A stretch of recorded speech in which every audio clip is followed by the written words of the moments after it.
सदे अध्यक्ष जी और संचालन कर रहे वीरेंद्र राजपूत जी जो विधानसभा अध्यक्ष हैं, बड़े ही कर्मठ व्यक्ति हैं।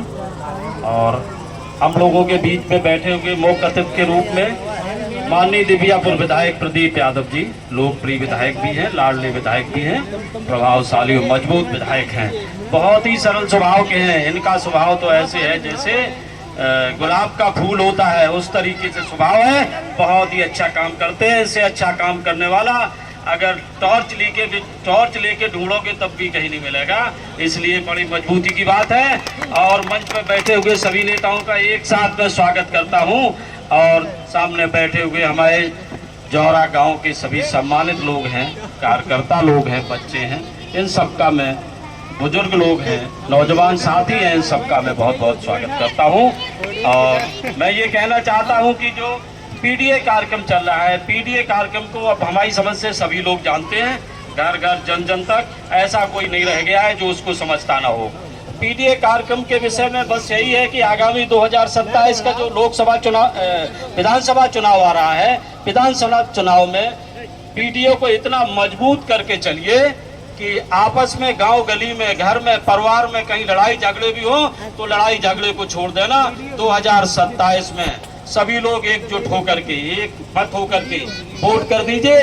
जो उत्तर प्रदेश में माननीय राष्ट्रीय अध्यक्ष जी के हाथ मजबूत हो जाए और सरकार बने, उत्तर प्रदेश में 300 सीटें मिल जाएं और दिव्यापुर से 1 सीट और मिल जाए। जो इतनी मजबूत सीट हो, इतनी ज्यादा जीत से हो, जो उत्तर प्रदेश में 300 सीटें मिले, सबसे नंबर 1 सीट हो, जो कम से कम 50,000 से चुनाव जीत जाएंगे।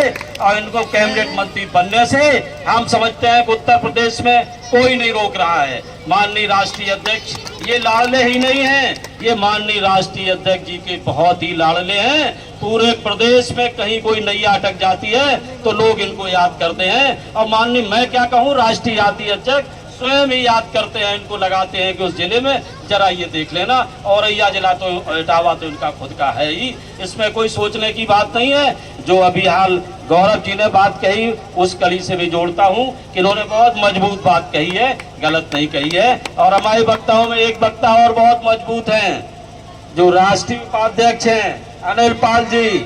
ये भी बात को पता नहीं कहां से ढूंढ लाते, हम तो डिक्शनरी में ढूंढ भी नहीं पाते हैं। बहुत अच्छी बात कर जाते हैं। और देखो ये खड़े हो गए, हमारी बात अधूरी किए देते हैं। लेकिन मैं यही कहना चाहता हूं कि पीडीए को बहुत मजबूत करते हुए और उत्तर प्रदेश में 27 में सरकार बना लेना। और सरकार बन जाएगी तो ये काले काले चेहरे गोरे दिखाई देने लगेंगे, न अभी और काले हो जाएंगे।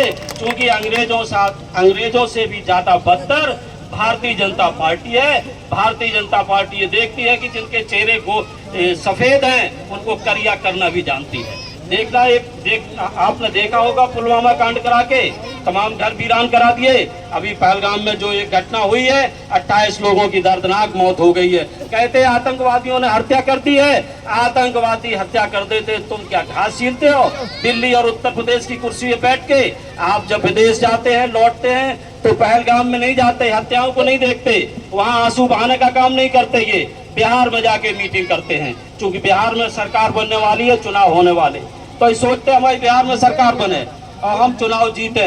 उस पे दिमाग है, हत्याओं पे कोई दिमाग नहीं। हत्याओं पे दिमाग तो समाजवादी पार्टी का है। कहीं कोई मर जाता है तो समाजवादी पार्टी सबसे पहले पहुंचती है और वहां अपने लोगों को ढाढ़स बनाती है और जेब से खर्च भी पैसा देती है।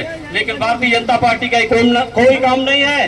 भारतीय जनता पार्टी लड़ने के लिए मूल मकसद है कि पीडीए को मजबूत करिए। पीडीए मजबूत होगा तो उत्तर प्रदेश में सरकार बनेगी और आगामी लोकसभा में भी दिल्ली में आप कुर्सी पे आपका नेता आसीन होगा, तो बहुत ही सब कुछ अच्छा होगा। मैं इन्हीं शब्दों के साथ मैं अपनी बात को समाप्त करता हूं। जय हिंद, जय समाजवाद। बाबा साहब अमर रहे, माननीय नेताजी अमर रहे। अखिलेश